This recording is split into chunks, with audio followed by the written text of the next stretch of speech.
Olá, amigos do canal Redemptoris Mater. Sejam muito bem-vindos. Em nossa série, A Aventura do Antigo Testamento, estamos procurando ler a Escritura como a narrativa do plano de Deus, percorrendo uma cronologia que, rapidamente, vai contando a história e as reflexões do povo bíblico desde o seu início.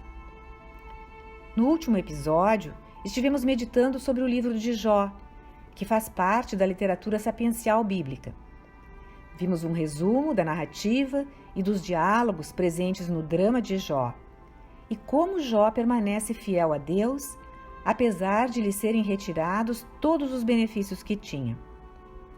Assim, é demonstrada a possibilidade de se manter íntegra a relação entre Deus e a sua criatura, ao contrário do que afirmava Satanás, porque se trata de uma relação baseada no amor recíproco.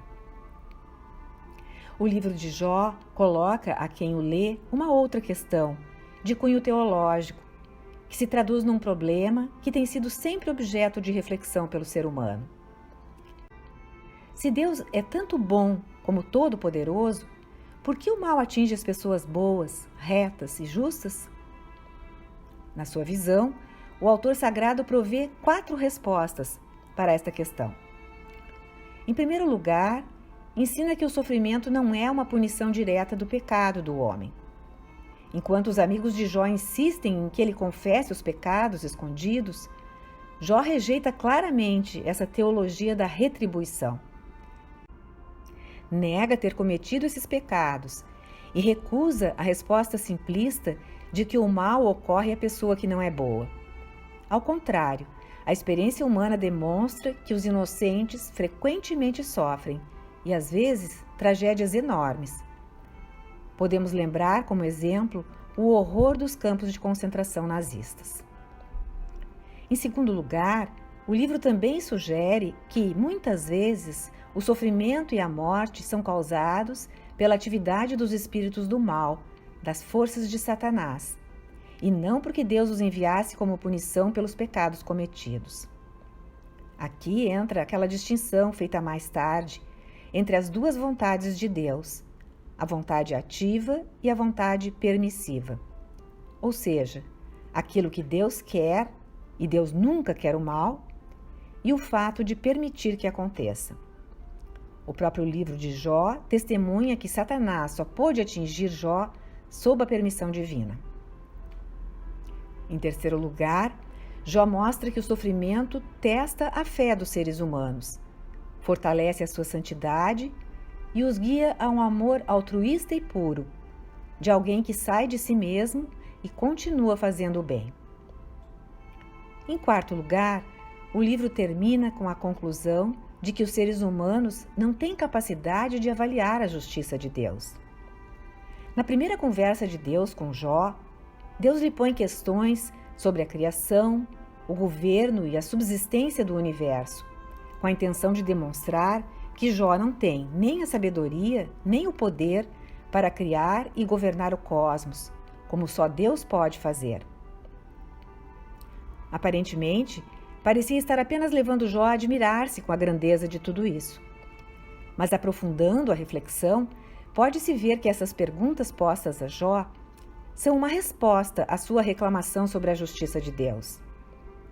Deus vem mostrar que Jó teria de ser alguém muito diferente, ser Deus, para ser capaz de compreender e dirigir todos os fatores que interagem à medida que a história universal prossegue. E, portanto, não é capaz de julgar adequadamente a justiça ou a providência divinas. Fica implícito que há fatores além da compreensão de Jó e do homem, nos quais repousa a razão do sofrimento inocente. No segundo discurso de Deus, ele refina o argumento anterior, perguntando se Jó pode controlar as bestas maléficas do mar e da terra, o Leviatã e o Behemoth, que eram identificadas com as forças do mal. Ou seja, se Jó pode controlar o caos e o mal como Deus pode.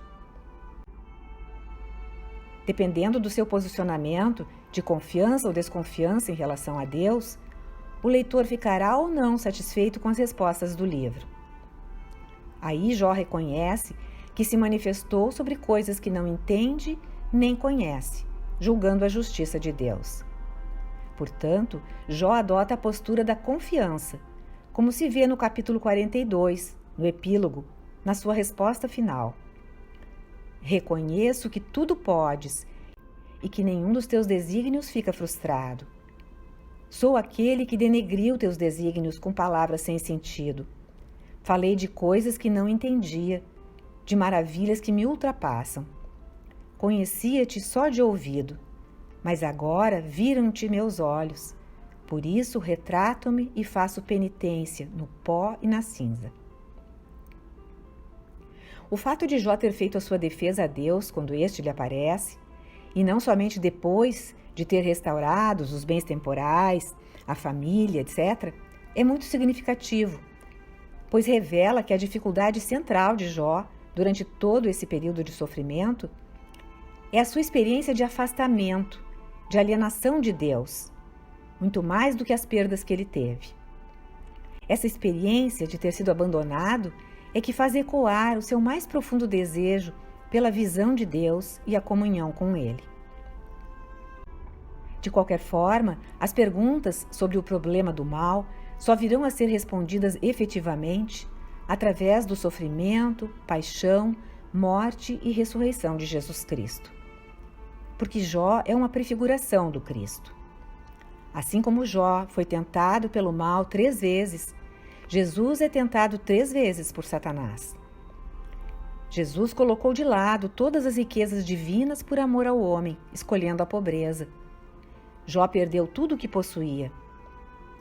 Jó teve a pele cheia de úlceras que o desfiguraram, enquanto o Senhor, encarnando-se, tomou sobre si toda a mancha do pecado cometido pela humanidade. Jesus foi insultado pelos sacerdotes, servidores do altar, e Jó foi insultado por seus amigos.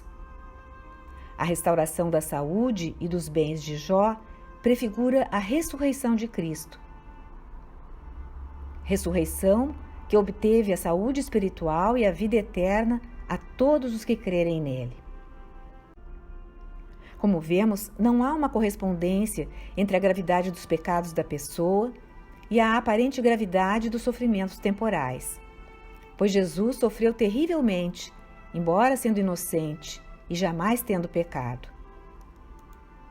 Olhando para Jesus, é que se pode ver como e por que razão às vezes Deus permite o sofrimento, porque dele extrai e torna possível um bem maior. No caso de Jesus, este bem é a salvação da humanidade. E isso também aponta para a providência divina que está sempre agindo. Assim, aqueles que sofrem podem compreender que não foram abandonados ou punidos por Deus. Antes, como ensina João Paulo II na sua carta sobre o sofrimento humano, chamada Salvifici Doloris, o mistério do sofrimento daquele que foi chamado o Homem das Dores, o Filho de Deus, invoca a contemplá-lo como modelo, encontrar nele a verdade completa sobre o sofrimento e reconhecer que é possível, unindo os sofrimentos pessoais aos de Cristo, compartilhar o trabalho da redenção realizado na cruz. Como dizia São Paulo quando falava em completar em si os sofrimentos da cruz de Cristo. Por último, vale ressaltar que a esperança de Jó na existência de um Redentor e a perspectiva de poder ver a Deus são na história uma das primeiras expressões de fé na ressurreição e na visão beatífica de Deus na vida eterna. Jó nos convida a nos espelharmos nele, numa fé firme, num abandono completo em nosso Senhor. Obrigada por terem acompanhado essa postagem. Se gostaram, clique em seu like, inscrevam-se no canal e acionem o sininho para serem notificados de outras publicações.